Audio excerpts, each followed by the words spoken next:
Hello, hello, hello. It is me, your True Hill Phenom, SP3. We are live on Sportskeeda Wrestling YouTube, Facebook, and Twitter for another edition of Smack Talk. We are going to be going through Friday Night SmackDown this week. We got filling in for Rick Ucchino, none other than Jeremy. Welcome back to the show, good brother. Thanks, guys. Thanks for having me. Good to be back with you guys. A lot to talk about this week, good and bad, as always, I guess. Where is Rick? He's on the wedding this week. You know, he had the bachelor party last week, and this week is the wedding. Oh, he's always something with that guy. Tell him we might have to finish him up and wish him well in all his future endeavors. He doesn't get his butt back here. I mean, you know, this is kind of a job. And he needs to at least show up or at least make an appearance. Make an effort. You know, we should have a picture of him and just hold it up. So, well, that's his appearance, and we'll throw it out. So. We got to have a Rick Ucchino mass next week if he's not with us. But he will be back next week. And, of course, last but certainly not least, we have none other than the wrestling legend himself, Dutch Mantell. Dutch, how you feeling this week? Oh, I feel good this week. I really feel good. I'm really ready to talk about this show. So yes, I'll go first. Go ahead. We talked just a little bit before we went on the air. This show, for the most part, was actually pretty good. But again, it's my same complaint I had last week. And it's not that the guys didn't work hard. They worked their butts off. They always do that. But it's the same crew. I've been around about 6 or 7 weeks. I don't think they brought one new person in. I don't think, have they? I mean, the one new person that they kind of brought in was Aleister Black, and then he got let go 2 weeks later. I figured you were going there. There's news about him, you know. Yeah. Oh yes. We're gonna get. Well, I'm hearing out of the WWE chatter that his position may be reconsidered, which it should be.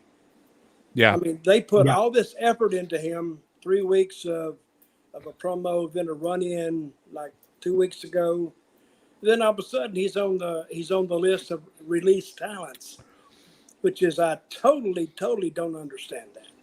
Yeah, and then Dave Meltzer came out with a report earlier this evening that it's expected that he's going to AEW now. So it's all going to be expected because AEW can only take so many guys. Yeah, they got 100 guys already. Yeah, but see, it's not that the guys you get, and I'm not going to knock AEW. It's how you handle them once they get there. Yeah. You could have the greatest quarterback in the world in a football team, but if you have a running attack, what good is that quarterback to you? It's true. And I don't know who books AEW. I heard that Tony Khan does the majority of it, and then he relies on Jericho and the Bucks or whoever to kind of give him hints and tips. But you know, if Stroheim is going there, which I don't think he's going there, I think he's too expensive. I agree. They got the money; they're just not going to part with it. And I don't blame them really, because I heard Stroheim, he wants like $15,000 for an appearance. Yeah, for an indie show, it's between about 20 to 25 grand. His agent is asking for. Well, I think that's more than an indie show. I think it's more for conventions. But I don't know if he could get $20,000. I don't know if a promoter could probably make money. But that's what those autographs may be $50 to $75. Yeah. You know, if somebody's willing to pay that, you can make money on it. But that's a big if people say, I don't think I want his autograph for $75 or whatever it is. Yeah, and word is he's been pretty good with his money. He's been making a lot of money, which was part of the reason why he was let go. But a lot of reports are he's been smart with his money, so he really doesn't have to rush into a decision at all. He's probably got the luxury of waiting for the right moment and the right company to come along and pick his own spot at this point. Well, the right company to come along is the only one's going to come along is AEW. Yeah. Yeah. And I don't know if the Japan company could afford him anyway. Yeah, I don't know. That'd be a tough try. What about Aleister Black? Do you think WWE is going to make a play to bring him back into the fold? Well, I can't predict. I can just tell you what I think. I think they'd be wise to keep that kid. Mm-hmm.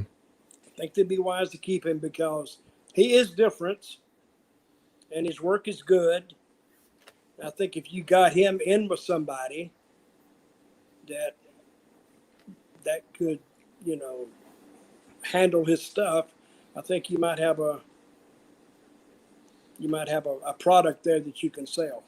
Yeah. But again, this is my main issue with WWE is they don't have a marquee name other than Roman Reigns.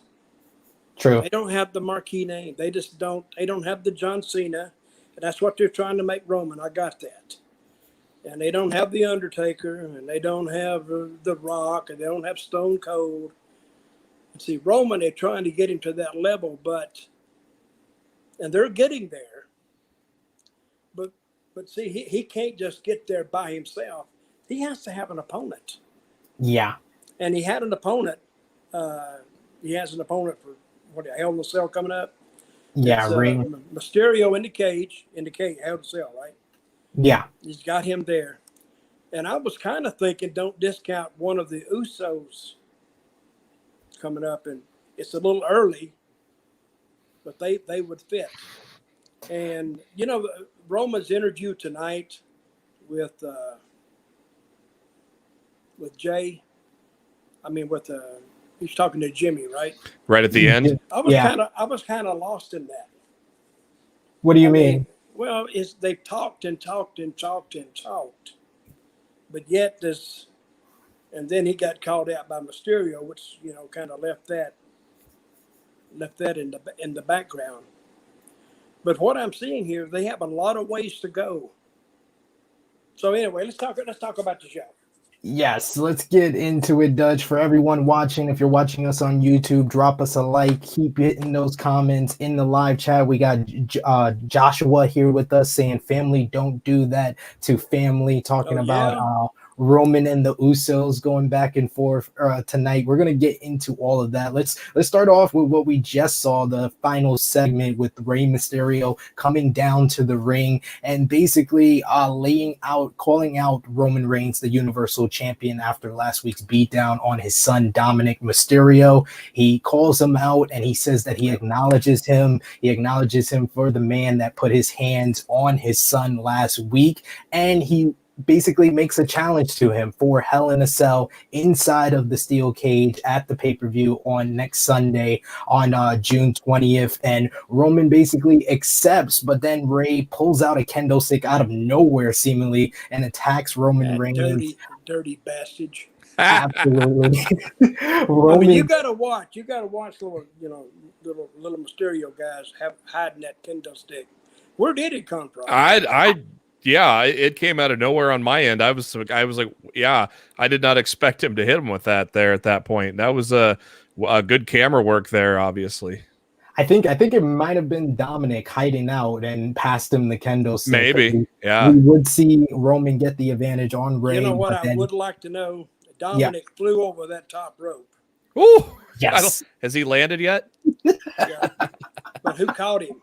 The ground did. Gravity did, I think. Jeez. I don't think so, because they would have showed that if he'd hit the ground. Oh, yeah. I think they had the nice Somebody little crash was there pad. to catch him.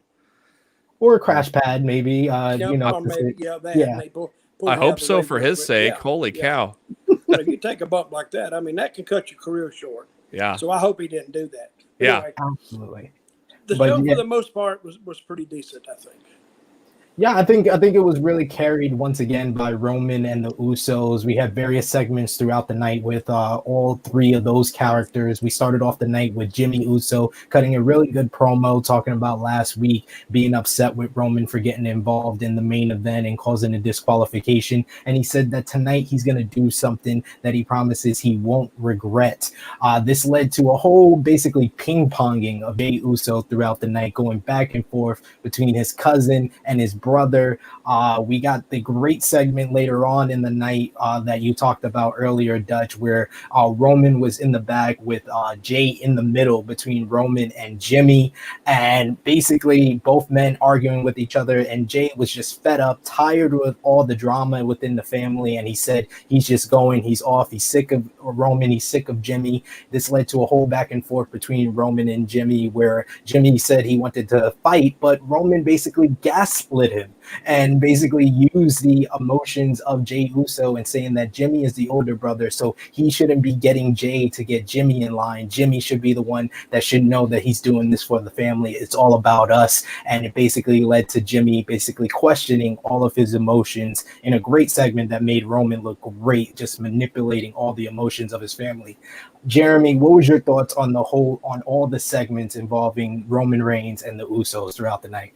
Well, I've been saying it for a while now. I think this has been the best long-term storytelling that WWE's done in a very long time. And I think they continued to progress the story and continued to make little wrinkles and make it interesting this week. You know, the fire that Roman had in that little split second when he just went off on Jimmy was just tremendous. But then he went back to that usual calm demeanor to kind of bring it down and reel him in. And it you know, looking at Jimmy's face, it almost looks like it worked. So yeah. I think, you know, Roman showing himself as this master manipulator of the Usos, and it finally, you saw Jimmy kind of crack for the first time ever since he's come back. Yeah, it was good. One thing I like about it, they're taking their time. Yeah. They're taking their time, and they're not shooting anything. See, it's my old philosophy of booking. Don't go too far that you can't back up and come back a little bit, because once you shoot it, it's shot. But look at Romeo's lines of future opponents, because he's got Mysterio coming up, and he actually has both Usos. Yeah. And then you could have Brock Lesnar. He can have Cena. I mean, all those are, I mean, for big shows. I don't know what they got planned for SummerSlam, but well, right now, they got a lot of ways for a lot of these guys to go. Yeah. Right now, the rumor, they're like this. They're crisscrossing a little bit. The rumored report is that we're going to get Roman Reigns versus John Cena at SummerSlam. What do you think about that as like a big matchup for the main event to fill that stadium in Las Vegas, Dutch? Oh, I like it. Like it. You got Cena, who they haven't seen in a year or two. Yeah, he's been going to WrestleMania 36. Yeah, and I think if you put him in there, you got a marquee match. And I think they'd fill it up. Yeah. And I think in Vegas, you know, people are used to this to this lockdown, this quarantine that we've all been under. They're ready to get out. They're ready to go. So if they can pack that underneath, I think they have a sellout. But then again, they may have a sellout anyway because of just the event, SummerSlam and WrestleMania. Traditionally are just big events, and almost regardless of what's on the card. You know, some of these WrestleMania cards I've seen really aren't that exciting, but it's WrestleMania. It's SummerSlam. Let's go. It's history. So I think it's good. Yeah, I think that, you know, there's been a lot of internal talk that they're trying to make SummerSlam be the WrestleMania this year because it's going to be the big, you know, the big show, the first big show with a gigantic crowd. So, you know, it makes sense to bring in John Cena for the first time in a couple of years and face off against Roman Reigns. And then that's going to be yet another legendary wrestler that Roman Reigns puts down. And then, of course, you know, there's the rumor from today that Rock might show up at Survivor Series. That might kick off a Rock and Roman Reigns feud going into WrestleMania. If there's a time they need these guys, it's right now. Yeah. They need these guys because just for the shot in the arm that it gives them. Hey, I want to ask you a question. This is off topic. What happened to the Spanish announce team? They just get rid of it since they went down to this. Taping in one place. Yeah, I'm assuming they probably do it remotely ever since the pandemic. So it'll be interesting to see if they come back for like a either SummerSlam or like I think Money in the Bank is going to have a crowd as well. So it'll be interesting to see if they're back now that they're going to have crowds back. But I think the pandemic had a lot to do with it, and they're probably just doing it remotely. Mm-hmm. Hey, Sid, what didn't you like about the show? Everything besides Roman and Usos, to be honest with you. I mean, there was some good matches on the card after the Jimmy Uso opening segment, as well as we saw Roman and Jay in the backstage area after that, talking about Jimmy's promo. We got our opening matchup, which was Kevin Owens and Big E versus Apollo Crews and Sami Zayn. I thought this was a good matchup, although I will say this overall feeling of the show, and my main pet peeve on this entire show was the feeling of repetition, and I got that a lot in this whole Yeah. What gave you that idea? Just because they've done it? Just because they've done it 6 weeks in a row? Yeah. And then now that you've fired Aleister Black, you bring Big E back into the same loop that he was in with Apollo Crews, Kevin Owens, Sami Zayn. Now you're just repeating the loop all over again. I feel like I've seen Big E and Apollo Crews for 11 years going up against each other. And on the other hand, you got Kevin Owens and Sami Zayn, who I've seen a lot as well, but that's one match I never get tired of. So they were a good part of this opening matchup.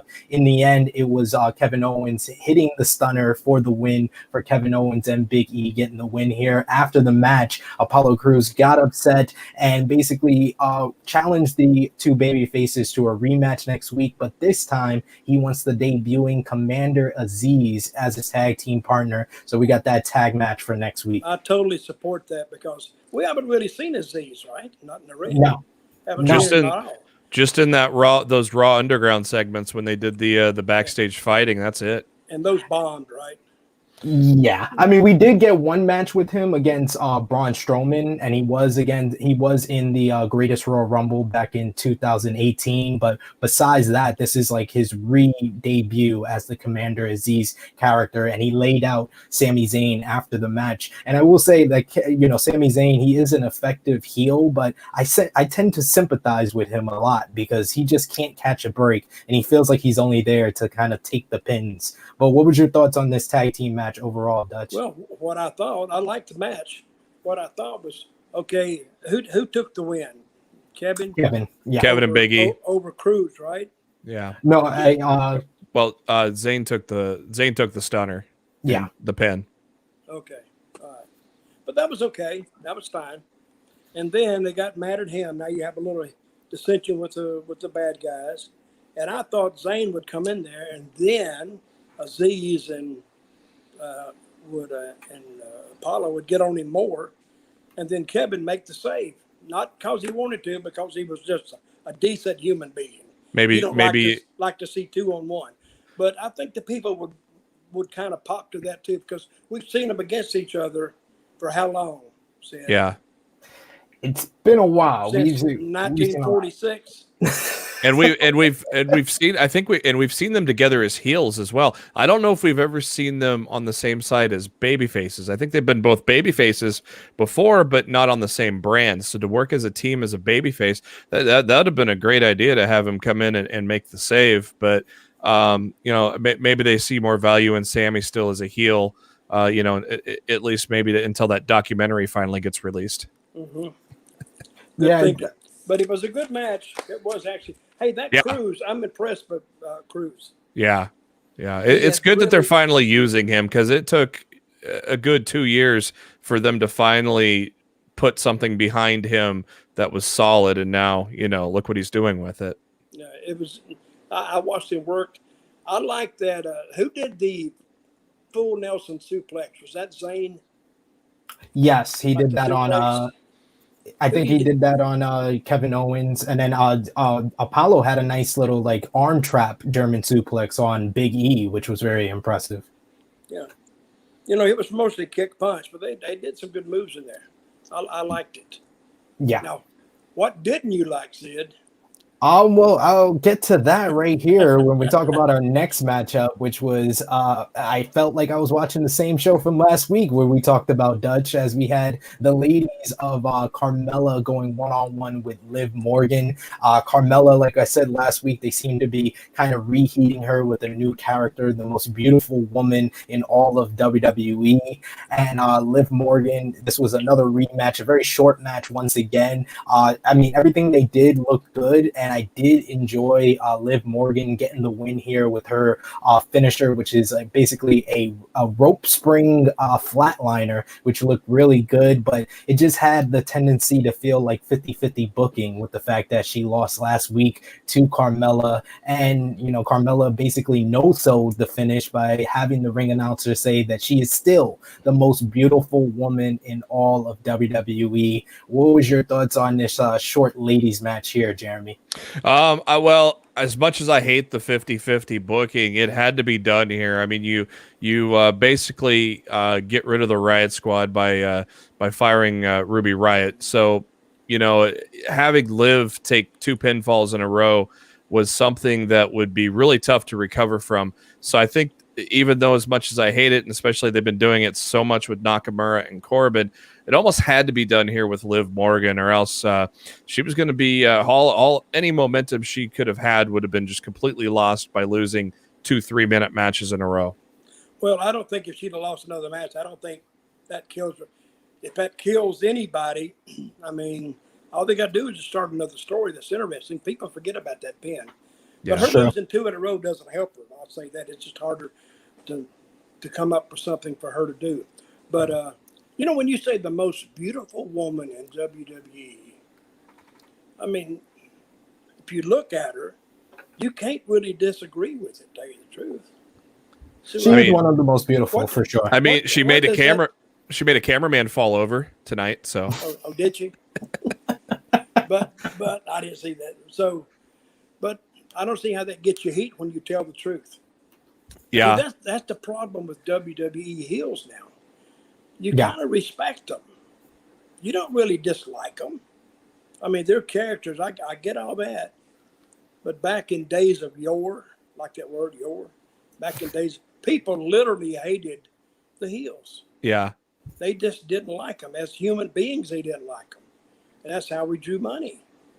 But here, when you say, oh, he's a good guy, and he's a good guy, and all the heels going out, and they say, oh, yeah, this is a thing that has always amazed me. The WWE talks about bullying. Don't bully. Hell, that's what the wrestling business is. It's bullying. And then we say, don't bully, and then they go out and they bully. Yeah. You see what I mean? I never have understood that. But I guess if they want to do their business like that, that's their business. Yeah. But the Carmella match and Liv Morgan, a decent match, good match. But see, I'm not looking at when I see those girls, like most males in the audience, they're not looking at the wrestling. They're looking at the girls. Exactly. And they're 2 good-looking girls. And they're good to look at, but you're not going to get mad at them. I don't. Do you get mad at them, Sid? No, I just get mad at the booking. I get mad when I see the same match, except I felt like they were reheating Carmella last week, and then her losing here, it just didn't make any sense because they're still building up her at the same time. It felt like Liv Morgan's win didn't even matter to me. Paul, I didn't get his name. Paul Korowski said Roman Reigns is the biggest bully ever. Yeah. Yes, I agree with you. But he keeps his composure so much. You can't really disagree with him. Yeah. Now you can get mad at him because when little Jay drops his head, and that tells the story. He's telling Roman's story. When he drops his head, he's beat. Yeah. Jay did great with body language tonight and facial expressions. You ever be talking to somebody and you're kind of mad and they're kind of mad, and all of a sudden you get really forceful with them or say something that hits them, and when they drop those eyes, they're beat. Yeah. Yeah. But he finally had enough tonight and even talked back to Roman a little bit before walking out there. Well, Well, the match is what's going to happen between. We know Roman's going to beat Ray. We know that. Yeah. Yeah, they didn't make any fuss about that for sure with the final segment. Well, what he's going to do? He's going to beat him up. And he's going to beat him up. And he's going to beat him. Then he's going to beat him. Then he's going to beat him up some more. And he's going to beat him up some more.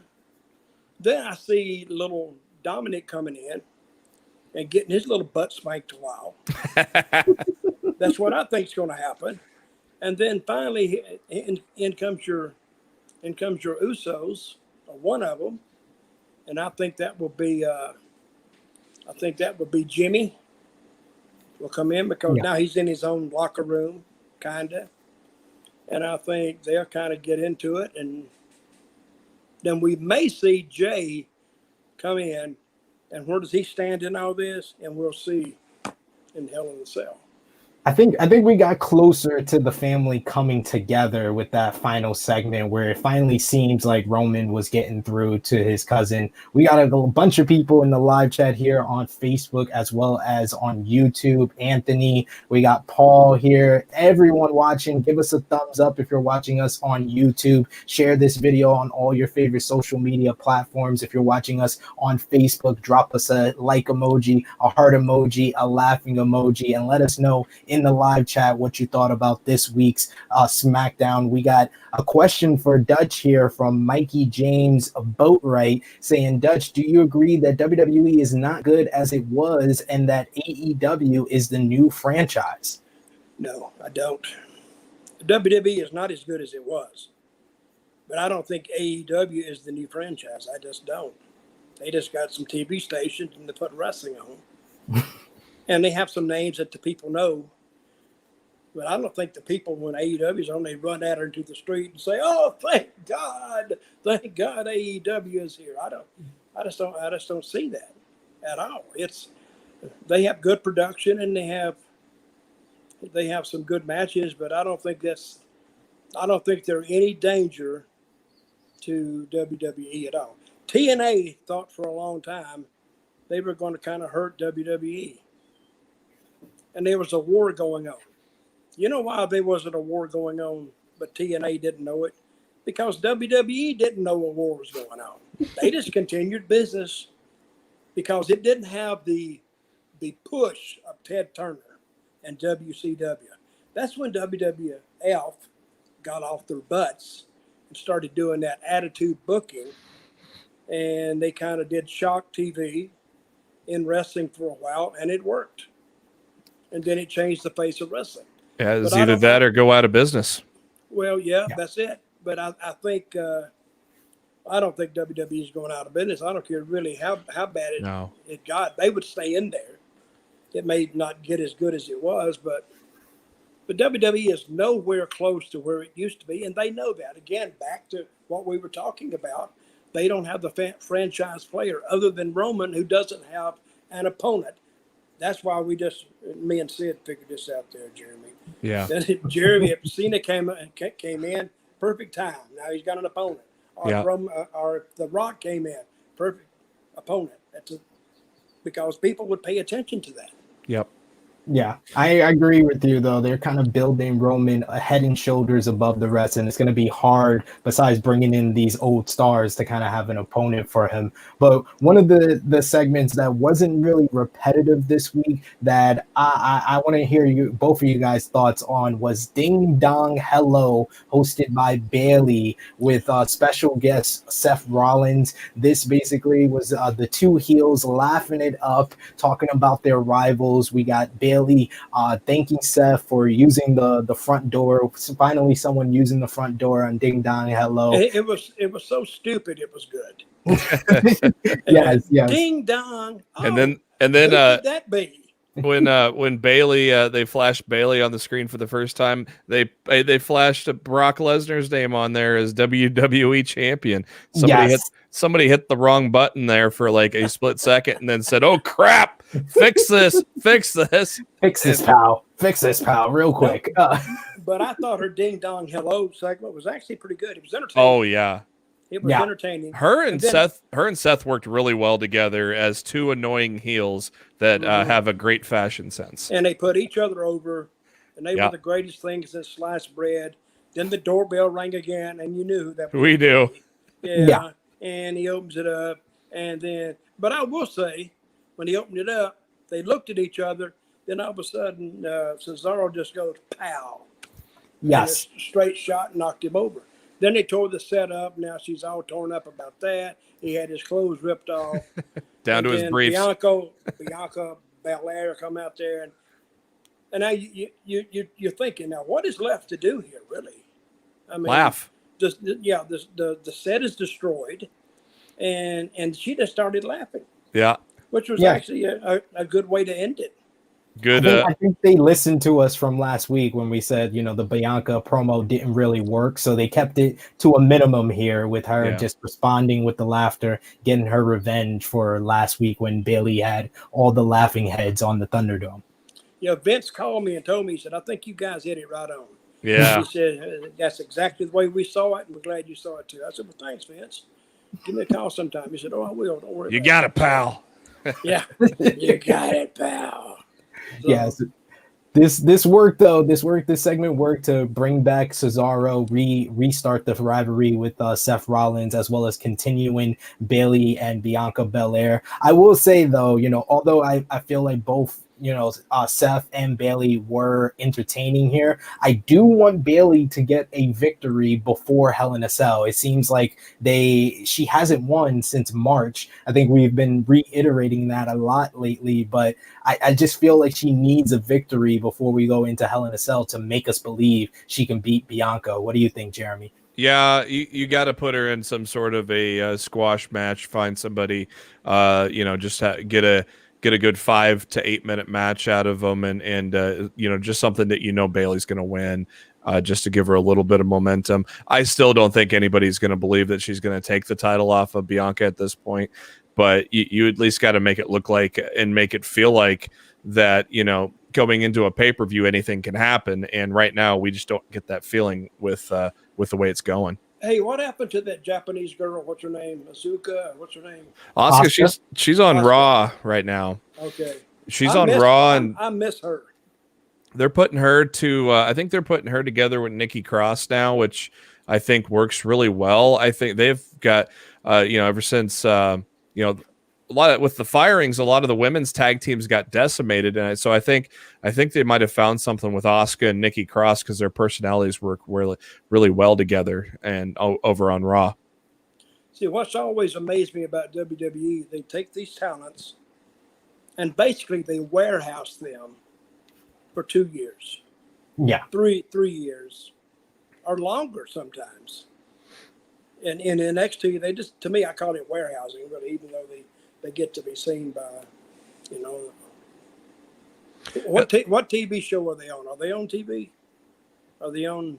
Yeah, they're on. Yeah, they're on Raw right now. Asuka is and with Nikki but I'm Cross. saying NXT. Oh, NXT. Yeah, they're on. Yeah, they're on Tuesdays on USA. Yeah. Okay, I got it. Yeah, but they warehouse these talents and then they call them up for whatever reason. But it looks like they call them up with no plan. And don't use them. Yeah. That's what I'm saying. They call them up and they have them become to TV with no plan to use them. And then all of a sudden, it's like the creative is showing Vince what they got. And of course, if they don't have anybody, if he's not seeing them, then they don't exist. Yeah. He can't even make an appropriate determination on them or rate them or evaluate them because, or if you put them in a match where it's just, it all depends on that, basically on that first match and, the way Vince is feeling that day. Mm-hmm. If he's having a crappy day, you could have a great match and you might not even notice. I don't know. Yeah. But it's his company, and I'm not saying, and he's made a lot of great decisions. But sometimes I don't think they treat this NXT talent. I don't think they really, I'm not saying they don't treat them right. I think they don't give them a chance that much. No. Because everybody can say that. Well, I didn't get a chance. I didn't get this. I didn't get that. But that's the way the cookie crumbles, as they say. Mm-hmm. Yeah. Well, let me talk to you a minute. Go ahead. What was the segment you hated the worst of it? Oh, you wanna get right to the segment I hated the worst. It was the segment you hated the worst last week, Dutch, and it was once again King Corbin versus Shinsuke Nakamura for, yes, Dutch, the fourth freaking week in a row. I We saw got the them come out. same I match. sit there. I went, "What? Again? We got another match?" Oh, hey, Dutch, this just in. They're going to wrestle again next week. I know that. That's what I'm saying. Again. Again and again. And it's like all the matches are 2 minutes. I don't think they've broken 10 minutes combined this whole month of those matches. It's like they could probably, I mean, they're two good talents. They could put together a good 10-minute TV match, but they're not even giving them 3-4 minutes on this. They're going like 1 to 2 and we're out, you know? Yeah, but good talents is one thing. Having an interesting story is something else. Yeah. You could be probably Ric Flair and Steamboat, as great a matches as they had. But if the story is not there, they have a good match, but why? Yeah. And the story is completely I backwards. I don't get the King deal at all. King Corbin, I don't get that. Nakamura, I don't get the guitar player. It just looks like it was, well, let's try this. Yeah. And we foresaw about the second time we saw these guys that it didn't have nothing. It didn't have no push behind it. It just laid there and looked at you. So, and I got mad. I got mad watching it. Said, "Damn, what are they trying to do here?" Like the very first time when this started and Nakamura grabbed the crown, I thought, okay, this could get interesting. But then we were sitting here playing ping pong with short matches every week, and it's gotten from this could get interesting to can we get this over with already and just move on, You know what I'd do? I'd book them one more time next week and put one of the writers in there who's in charge of this, who's been writing this crap, and beat the crap out of him. Then you may have put him on a pole. Yeah, put him on a pole and just writer on a pole match with kendo sticks and a fire. I thought we were gonna get the crown on the pole match, but Adam Pearce and Sonya Deville says it's gonna be a battle for the crown, so it should be the blow off of this rivalry. But the whole story just feels so repetitive, and it doesn't make any sense because the baby faces have a 2-on-1 advantage every single week. Baron Corbin is sympathetic, but he's the heel, and it just doesn't make any sense, and it's a waste of two good talents in Nakamura and Corbin, and the Boogs Nakamura partnership, which I loved the first couple of weeks. I'm totally over now, and they've totally taken me out of this whole story. And if I wasn't reviewing this for you all watching on Sportskeeda Wrestling, that was the point of the show. I would have turned the channel and turned this show the hell off. Like I was over this. You can't do it now, can you? You have to watch it. I have to watch because I have to do this. Sid has a duty to the people. He sure does, and you have to watch it. If I got to watch it, you got to watch it. I tell you what, did you guys notice on King Corbin's entrance, the splash graphic was all King of the Ring stuff? I think we're coming up on another King of the Ring tournament. They've been teasing it ever since they started this whole rivalry that we could be on our way to, redoing the King of the Ring. If they do that, please give it to like Xavier Woods or someone that can do something with this gimmick, please. Woods and Nakamura in the finals would be perfect. That'd be a hell of a match. We got a question for Dutch in the live chat here. John Murray, he didn't join us last week. We talked about the recent releases last week with you, Dutch, but what they want to hear your thoughts again on the recent releases. And speaking of the recent releases, something I did want to ask you about on this show, Dutch, there's been a new report, something that you were talking about earlier with people going to NXT or people coming back to NXT. One of the recent releases was Samoa Joe, and Fightful Select has reported that WWE is interested in bringing back Samoa Joe to the NXT brand. So what's your thoughts on the recent releases and Joe possibly returning but going to NXT instead of back to the main roster? Damn, I'm glad I'm not the president and you're the press after asking me a question. I forgot what the question was now. Okay, John asked me a question, right? Yes. About what did I think of the recent releases? Yes. Yeah. Because you missed it last week, John. Yes. John, if you miss another show, we come into your house and we'll beat the crap out of you. Ooh, there's an in your house for you. I'm just telling you, you cannot miss any more shows. No, I said last week because some of the releases really stunned me. Stroheim, of course, is number one, and then Aleister Black, and the rest of them, I don't know what happened, but I haven't been seeing them anyway. But those two kind of stood out because who would have thought they would have got rid of Stroheim? Nobody. Nobody. No, They were nobody. pushing him too good. He was in everything, well, not everything, but he was in a lot of stuff. Aleister Black has just started back Yeah. on SmackDown, and they did 3 vignettes on him, and then he did a run-in on who did he do the run? Big E. Big E. Yep. Big E, and you thought, well, now we're looking forward to that, and all of a sudden he comes up, he got released. Yeah, it kind of stunned me, but after a while, WWE doesn't stun you because they do things that you don't understand. I don't know what's the reason for this, but do I like it? Well, it's not up to me, but I think that they had some mileage in Aleister Black. I think they had some mileage on it. Now, what was your question now, Mr. Sid? I wanted to ask you about this recent report from Fightful saying that Samoa Joe. Samoa Joe may be possibly returning, but going to NXT. That's good. Samoa Joe's too good a talent to let him sit on the sidelines. Yeah. He's a very good talent, very good interview. Even when they had him on commentary. Oh, Was that on SmackDown? Yeah. He had some sit-down interviews. It was very good. Yeah. Yeah, and he's just proven it. He just proved over the past year how much value he has, because once his career is done, he could become one of the best color commentators in the sport, and because he did a hell of a job on Raw. Yeah, he's good. Yeah. And I'm listening to that commentary tonight. What's it, Pat McAfee? Yeah. I think he's done really well. Yeah. Yes. He's not lost for an answer. He doesn't stumble around.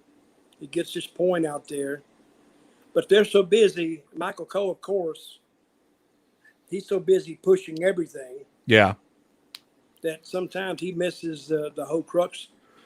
Not the whole crux, but sometimes important things of the match he'll sometimes miss because he's doing something else. Yeah. And McAfee, McAfee showed, just how quickly he can catch on when he was wrestling in NXT, and that the match he had with Adam Cole was tremendous for a first-time match. And, I just love the passion that McAfee has. If you notice when they do the cutaways and you see the commentators table from far away, you'll notice almost every match he's standing up. He's so into it and so passionate about what he's doing. I just love it. I just love it. Or he's either standing up because he's so passionate, or that Michael Cole's got a bad case of bad breath.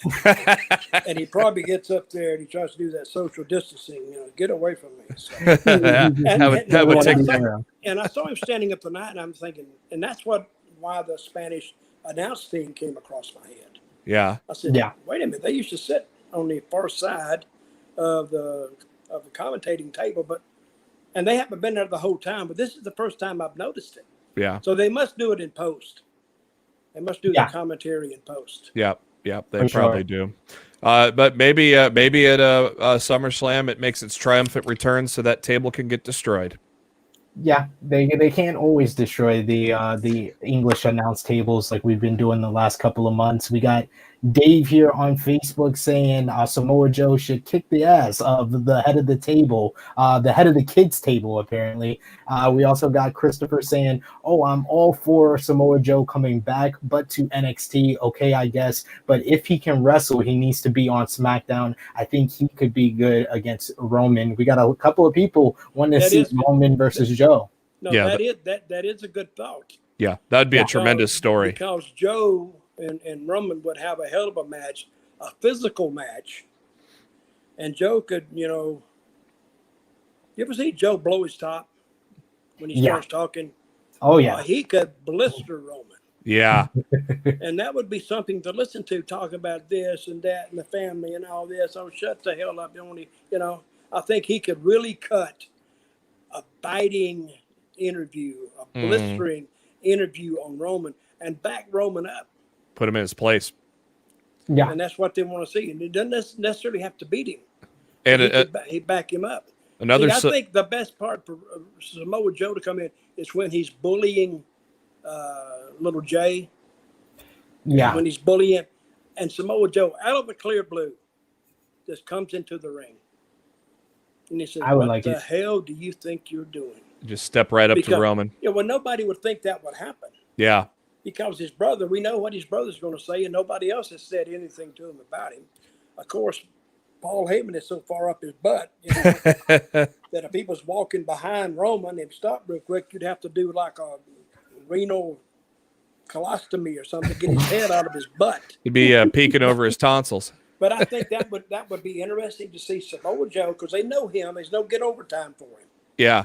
He can just go out there, and he's part of the family too, and just really blast him. And there's there's also rumors that WWE might be working with MLW, and MLW's champion for the past like 600 days is a Samoan from the Samoan family, Jacob Fatu. That, if he could be, they could bring him in and kind of be do Roman's dirty work for him, and even add another layer to this whole story. Well, they could do a lot of things. but I think in taking him from MLW, they wouldn't just take him. They would claim, they would sign him. Yeah. That's always the WWE move. Right. The top star. They say, if you come with us, there's no more MLW for you. So that will hurt them. Yeah, I don't know. I don't know what the deal is with that. I don't think a lot of people know who Joseph is. I mean, but Raw is a way. I mean, SmackDown is a way to get them interested in him. Yeah. And it's a good thought. But I do like Joe coming back. Oh, man. Yeah. I think that has, and I heard this the other day, that if he did come back, he just steps into a tailor-made angle. Mm-hmm. It's already there. He just steps into it. That's why I've been like kind of arguing against people who want him to go to NXT. I feel like that's a step back in general. I was like, and they're like, oh, they have this dream match and this dream match. I'm like, he's already done all those dream matches in NXT. Like, he's done Gargano, he's done Cole, he's done Ciampa. Like, any dream match you're telling me, I think the best fit for Samoa Joe, if he's coming back to WWE, would be in this story with Roman Reigns. You want to come in, you want to make main roster money, and you want to be with the hottest star, and the hottest star right now is Roman Reigns. Mm-hmm. So if he came back, that's tailor-made for him. And the other Usos can just feed right into it. Yep. Yeah. And you can, and the reason I like this so well, and they have actually executed it pretty good, because there's so many arms and legs to it, and things feeding off of it and feeding into it, that the creator team is not going to sit around and search for ideas. It's already there. Yeah, I mean, like you said earlier, they're interjecting the Mysterios into this thing now, and that'll eventually will run its course, and then probably enter John Cena, and then probably set the table for The Rock if the rumors are true. And you've got all these stories with the Usos and Roman Reigns built up all the way to WrestleMania now. See, an interesting interview would be Rock talking to the Usos. Yeah. See what I mean? Yeah. Or The Rock comes in as like the peacemaker. Or at first. Yeah, maybe at first. Tries to make peace with Roman, tries to make peace with them. And then all of a sudden Roman, he gets tired of it and tells him to butt out. Yeah. Or the moment that Rock doesn't acknowledge him, then it hits the fan. That's it. Yeah. And I think people will be ready for that. Oh, yeah. Absolutely. And it makes sense to bring him back in at Survivor Series. The plans from Wrestling Observer newsletter is that Survivor Series this year is going to be in Brooklyn, and it's 25 years from The Rock's debut at the 1996 Survivor Series in Madison Square Garden. So not only is it 25 years from his debut, it's right back in New York, and you can kind of set the stage. They can kind of do something similar to what they did last year with the Undertaker's kind of retirement. They could do like a 25-year anniversary with The Rock, and then Roman Reigns is the guy that interrupts, and then you set the table very well to go to WrestleMania. And The Rock, you would think, he's 49 years old. He wants to have the biggest box office possible for his return. And WrestleMania 38 at Dallas, 100,000 people in attendance, that seems like it would fit for him. Yeah, I think the original plan for those two was going to be LA a year later, but now that you've got people coming back to the arenas, you got to strike now while people are Yep. now making their return, and you got to really strike it this year, and so I could see totally why they're bumping that up a year. What's the biggest crowd that WWE has drawn? It would be WrestleMania 32 in Dallas when they did. Well, the number they reported was 101,000 people in attendance. I was there. Yeah, not the record though. Yeah, I mean that's their record. I did the record in Buenos Aires Oh, in 1986. Me and the Mummy in Aztec Stadium. We did 137,000 people. wow. Of course, I beat him right in the middle. Pulled his mask off. Oh, that's dirty. He was like a mailman on the street, and people recognized him and killed the business. So. But I just That's why they call you Dirty Dutch, right? Yeah, I just thought I'd bring it up. Hey, we talk a lot of history on this show. Yes. And I said I've written a couple of books because a lot of this history, I forgot who I told this. Maybe you guys. I don't know.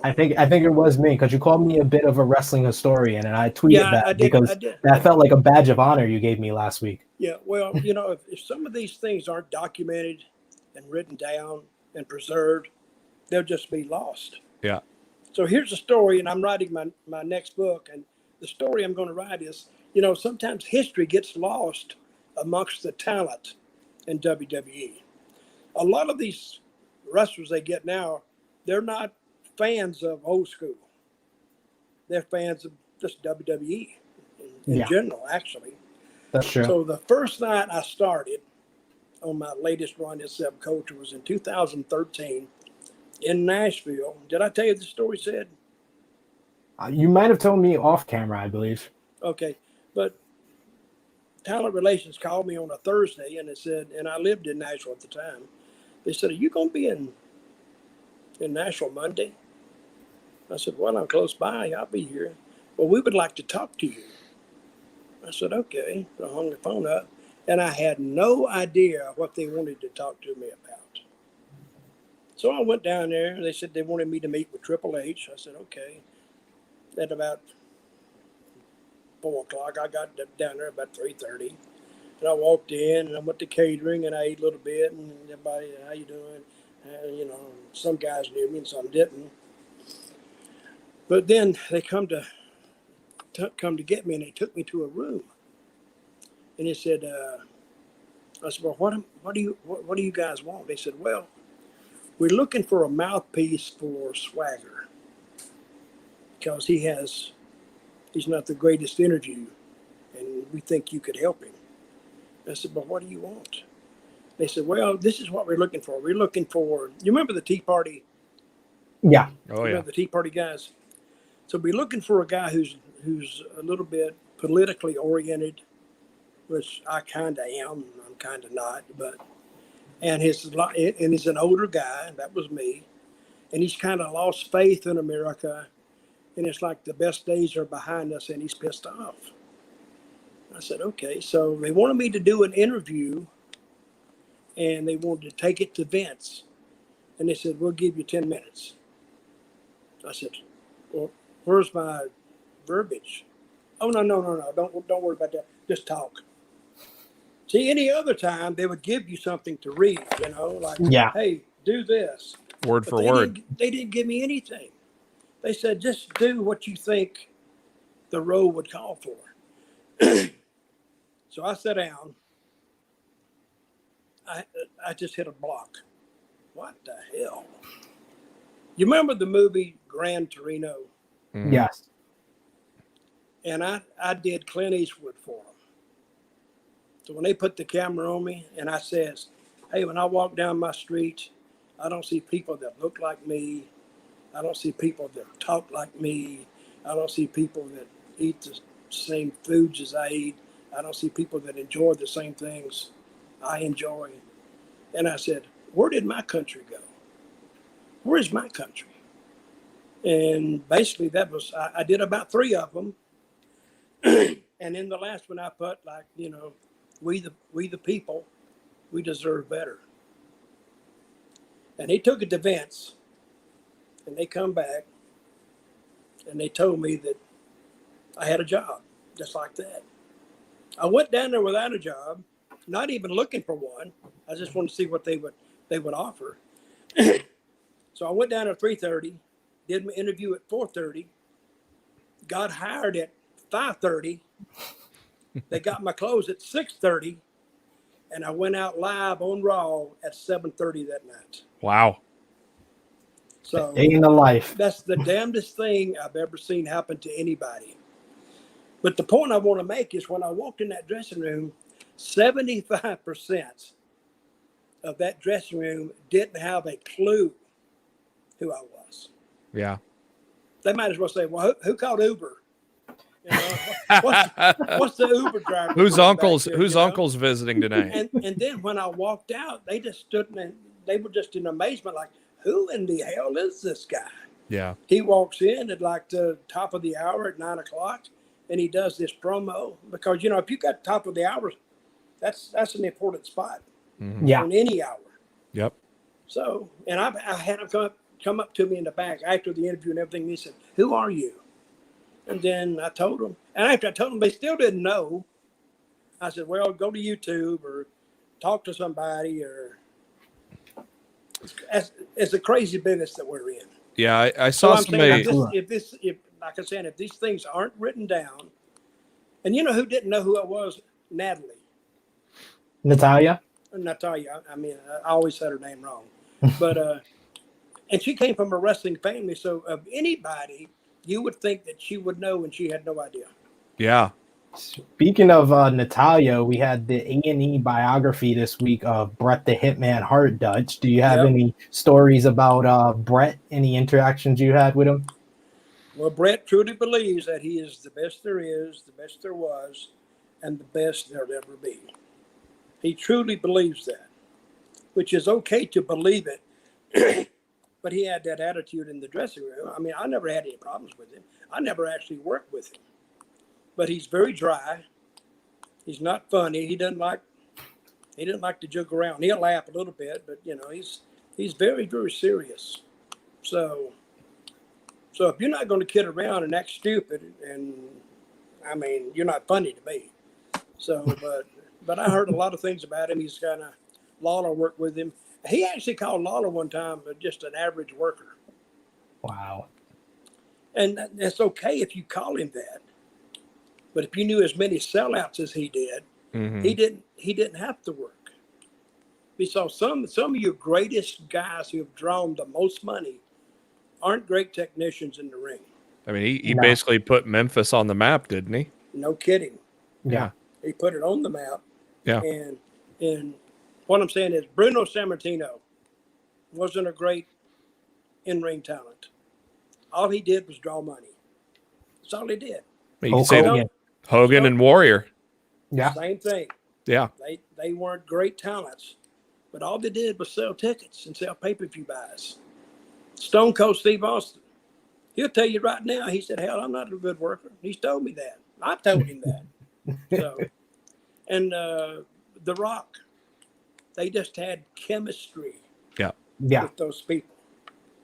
A lot of energy. Hey, I'm gonna tell a story. I brought Steve Austin to Memphis. I didn't bring him. He was coming, and that's when I was booking Memphis, and nobody told me. I'm the booker, and nobody told me that he's coming to Memphis. And Bill Dundee walked in and said, "Hey, mate, you got a kid from Dallas today, mate. Just thought I'd tell you." I said, "Nobody told me anything." He said, "Well, give me a heads up." So here comes Steve Austin, and he was Steve Williams then. And he introduced himself, Steve Williams. I said, all right, have a match. I have a seat. You're on first. And so I told him who he's working with, what the finish was and everything. And I said, okay. And then Lance Russell, the announcer, came in there and he looked at Steve sitting over there and he said, well, Dutch, what you going to call the kid? I said, I don't know. He said, well, hell, my name's Steve Williams. I said, you can't be Steve Williams. He said, I don't know why. That's my damn name. And he'd been in there about 10 minutes, and we're already like in an argument. So I'm looking at this. This could be a contentious relationship. But I said, no, you can't be Steve Williams. That's like you can't, you know, Dr. Death, Steve Williams. You can't have two Steve Williams. You got to have a different name. And he didn't understand that, or he said he didn't. I said, well, you just think of a name. So I come back about 15 minutes later. You think of a name? He says, no. I said, all right, keep thinking. Because I wanted to give him I wanted him to pick his own name if I was going to change it. So about 5 minutes before we went out, Lance standing there smoking a cigarette, and I never will forget this. And Lance said, well, Dad, we got a name for the kid? I said, hey, you got a name? I looked at Steve. He said, no. I said, all right. Today, damn it, just for the lack of a better word, today you're Steve effing Austin. He said, like the $6 million man? And I forgot about that. I said, no, like the $6 man. Get your ass out there. So he went out there and he had a match, and I watched it, and he came back and he's all excited. He come back all smiles and everything. He said, what didn't you like about my match? And Steve's a smart ass, and I am too. I said, well, it'd be a lot quicker to tell you what I did like about it, which is nothing. And I think I hurt his feelings. He said, really, why? And I said, oh, no, I'm kidding. And then I said, listen, this is what I want you to do. I want you to grab a chair and come with me. And we went outside the little dressing room there, and there's this long circular deal that goes all the way around the building. But you can look through the curtain and watch the matches. Mm-hmm. I said, I want you to grab that chair right there, sit here every night, and look through this curtain and watch every match that's on this card till the time you leave. You got it? And then I walked by 2 hours later. He was sitting there looking through the curtain. I said, I can't believe it. A wrestler who does what he's told. But he told me later, and he wrote about it. He says that was the best advice he'd ever gotten, because that's how he learned the business. Because he became a serious student of it by watching. Yeah. And he says that made sure that when I went out there, I didn't do anything somebody else had done. So anyway, but that was a great story, and he's told that story, and I kind of like that story because I really like him a lot. Yeah, he told it on the A&E biography that came out, the first episode of the series. Well, we got one final thing we got to get into, guys, that was on this SmackDown show, and that was a pretty good matchup. It was between Montez Ford and Chad Gable. Early on in the night, we originally were scheduled to have the tag team match of Alpha Academy versus the Street Profits, but earlier in the night, Chad Gable came up to the Street Profits. He said that Otis wasn't in the building, and he challenged one of the Street Profits to verse him one-on-one. Montez Ford volunteered himself. During this matchup, we saw Angelo Dawkins in the backstage area watching the matchup, and then Otis came out of nowhere and attacked him, and Otis had a brand new look. He shaved his whole entire beard. He looked like a brand new man. He looked kind of more intimidating, in my opinion, and this led to Montez Ford with the big frog splash, and he looked like he was going to get the 1, 2, 3, but I feel like Otis missed his cue and pulled the Papa Chongo in WrestleMania 8 and didn't come out in time, and Chad Gable had to kick out of the frog splash. Otis then came in for the disqualification. He then laid out Montez Ford with a second rope splash, then a Vader bomb, and then Angelo Dawkins covered his tag team partner as officials separated the two teams. What did you think about this match between Chad Gable and Montez Ford and the finish, Jeremy? I was so excited when I heard that Gable and Montez were going to go one-on-one, and then got so mad at the DQ finish. I'm like, come on, you could have saved this for after the match and had a winner, but it was still a tremendous match, and I was excited for it as soon as it got announced. I tell you what, though, they have done a great job of making Otis into a monster the last couple weeks. A lot better than they've had over the past couple of months. So I think they've done a great job of finally getting to where they should go with making Otis just this unstoppable force. Yeah. What about you, Dutch? What did you think about this matchup? Oh, I like the match. I like the job they've done with Otis, because now you can take him seriously. Mm-hmm. He got out of the comedy mode. Now he's in the serious mode. And I think him and Gable is like Kurt Angle 2.0. Yep. So, and I think they got good chemistry together. That Chad Gable's a good talker. Him and Montez Ford are both good talkers. Yeah. And I think they're doing a great job with all these guys, because it doesn't matter who really gets beat or who gets DQ'd. I mean, as long as you do it, in the proper way. I didn't mind the DQ in this one, because DQ just saves you for another week. Is what that does. But in the save, they made Otis, much more of a threat than he has been. Yeah, he's taken out both guys 2 weeks in a row now. Yeah. He's looking like an actual threat in Alpha Academy, as we see people in the live chat asking if Alpha Academy can win the tag team titles. They are in a better position to potentially get there than they were weeks ago. Before we almost we're over our time already, Dutch. We got a couple of questions though to get to in the live chat here. We got Romeo saying, Dutch, is there anyone on SmackDown you could see yourself managing? I could see you selling Sami Zayn's conspiracies pretty good. I like that. I'd love that. I would love that. We would just watch Fox all day. and we, who's that guy that they banned him off Twitter and Facebook and all this stuff? A little fat guy. I can't remember his name now. Oh, the My Pillow guy? Not him. Oh, that's Mike Lindell. I know him. But anyway, this other guy, if you just talk about those guys, you got it. Yeah. Because regardless of what people think about Trump, he's still relevant. And and that's what got Zeb Coulter over. yeah. Because I was doing Tea Party stuff. Yeah. Except a lot of people agreed with it the same way with Trump. A lot of people agree with it. A lot of people hate him. I mean, there's no two ways with Donald Trump. You either like him or you hate him. Yeah. There's no two ways. But I would really like to manage Sami Zayn. That'd be great. Then I could put more conspiracies in his head. And you could get him to release the documentary. I could. There you go. Jeremy really wants this documentary. He's begging for it. We need it, man. We got Sean Smith asking, did Dutch wrestle in Stampede Wrestling? And if not, what was your thoughts on the Stampede Wrestling and their rise? I didn't want to go. I got called about it one time. Stu Hart called me. Wanted to know, and I said, brother, that's up north, right? He said, yeah. Well, no, it's in Canada, right? Yeah. I said, it's cold like 6, 7, 8 months a year. Yeah, it's pretty cold. I said, nope. I'll stay down here in south of the Mason-Dixon line where it's kind of warm, and you get some sun. I couldn't take that cold weather. I just couldn't take it. Don't blame you. Because Stampede, they told me you leave on like a Monday or something, and you come back in on like Saturday every week. Yeah, you're gone all week. Yeah. I said, hell, that didn't really, look like a dream job to me. And riding through snow, and of course up there at the time was Davey Boy and and the Dynamite Kid and all those ribs and all that stuff. Some of those ribs they pulled were serious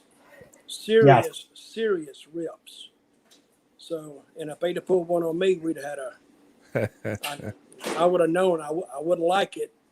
So, and it had probably led to some violence. Couple tables getting flipped over. Somebody would have got their butt whooped, or I may have got mine whooped, but we'd have had a showdown over it. So, and I respected what Stampede did, but I never went there, nor did I want to go there. Seems fair. We got a cool question here from Ozzy. Dutch, did Vince screw Bret at Survivor Series 1997? Well, I don't care, but it made them both a ton of money. Yep. It made Bret a ton of money. It made Vince a ton of money. And from what I'm hearing, yeah, he probably did screw Bret because Bret didn't want to do business. You have to do business in this profession. You have to do it, whether you like it or not. And we still talk about it 25 years later. Yeah. So, and they made a big deal out of it. A thing that let me down a lot is what was the Jerry Lawler and Andy Kaufman movie, Man in the Moon? Yeah, Man on the Moon. I wish they'd have never let that out that was a work. Oh, yeah. Because so many people believe that. Oh, it's yeah. Like all of a sudden, hey kid, what? There's no Santa Claus. Oh God. People started crying. But see, they did it so well. When he was on Letterman, he slapped him. It looked good. Yeah. And nobody, because people will they will agree it's a shoot, if you don't give them a reason to not believe. And then, of course, when you come out and just told them, "Nah, we just made it all up," that takes the magic out of it. It takes it all away. Because when I was in Memphis, and I was there for that whole run with Lawler and Andy Kaufman. Yeah. You couldn't held me down and told me a finish to the match because I didn't want to know. I wanted to be a stone cold fan of that because they hated Andy Kaufman. They literally hated him. They wanted. I think if people had been alone with him in a bar, they would have attacked him. But they had a great run, entertaining, and believable. So they did great work and sold a lot of tickets. One final question for you, Dutch. I thought we were over. We got one final question. We got Romeo saying you should give a wrestling name to your two co-hosts. So what would be the wrestling name for Jeremy and myself, Dutch? Snatch and Snitch. That's just right off the top of my head. Snatch and Snitch. The best tag team in the business, Snatch and Snitch. Me and Jeremy, for sure. That's it. Might lose the PG rating, but there's nothing wrong with Snatch. You snatched it from me, or you snitched on me. See? Exactly. Dutch, tell the folks where they can find you on social media, sir. Well, you can find me on Facebook at Dutch Mantell, except I haven't been on there lately. But you can find me on Twitter, Dirty D Mantell, on Twitter. And I have another one. What else I got? Oh, Instagram, Dirty Dutchman 1. But I'm not on there too much either. So because I hit phases. I hit it like and I go for like a week, and then all of a sudden I just disappear. Do you got your book handy to show them your book? I do have it. There you go. Here's the book. You can get that book there. Is it the World According to Dutch? So, but you can get it on Amazon too. But if you want it autographed, you can write me at dirtydutchmantell@gmail.com, and it will head your way. Absolutely. So, and I'll sign it however you want me to sign it, or I can put down that Jeremy is a butthole and Sid is worse than that. So Snatch and Snitch. You need masks, guys. That's what you need. And then we can switch out in the ring. You could. And then we could have another partner called Switch. See? That's Rick. Switch, that's Rick. And Snatch. And that's Rick. That's Rick right there. The three amigos. Yeah, you could do the 3-man lineup deal. There you go. Like the Freebirds did. Okay. Jeremy, where can they find you on social media, sir? You can find me on the Twitter at JB Huskers, and you could follow my podcast, Lost in the Midcard. Anywhere you can listen to podcasts or YouTube, just type in Lost in the Midcard and go find us there. We're on every Thursday. Thank you for joining us, you Jeremy. guys have hurt my feelings. We heard your feelings. You called us Snatch and Snitch. I'm actually very sensitive because you hadn't said anything about my mustache tonight. Oh, looks glorious. Always. Thank you. It's immaculate. Hey, there's nothing wrong with Snatch and Snitch. No.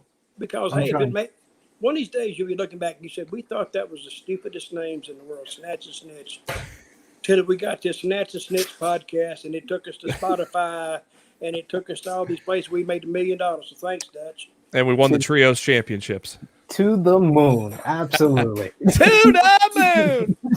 You can find me on Twitter at TrueHeelSP3. You can follow my podcast YouTube channel, True Heel Heat. Go over there, subscribe to the channel. We go live tomorrow morning for True Heel Heat 129. We're going to be previewing Impact Against All Odds, as well as NXT TakeOver in your house. And I have a cool interview with former WWE WCW Tag Team Champion Chuck Palumbo over there on True Heel Heat. So check that out. And you will see me next week right here on Smack Talk with Dutch Mantell and the returning Rick Ucchino. Rick Ucchino will finally be back with us, Dutch. So I hope you're excited. So he's back next week? Yes, he is back. Put him back to work. Well, I won't be here then.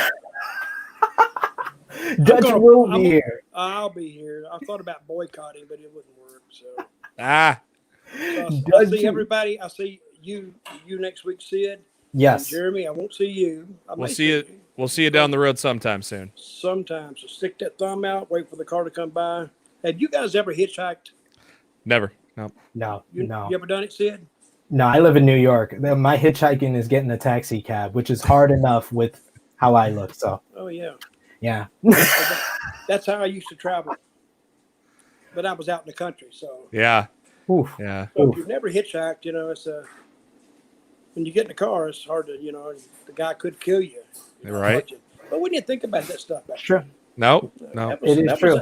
Seriously, those were the simple days. Yeah. Now you get in the car with somebody, you look at them like this, like, oh my God, he could kill me. So, but anyway, okay, that's enough. Everybody- Good wrestling talk tonight. I enjoyed it, guys, and I will see y'all next week. Absolutely. Everybody do your hitchhiking and give this video a thumbs up. Share this video on all your favorite social media platforms. If you're new to Sportskeeda Wrestling YouTube channel, smash that subscribe button, hit the bell to stay notified. So until next week on the next Smack Talk, for Dutch Mantell, for Jeremy, it is me, your True Hill Phenom, SP3. We are signing off until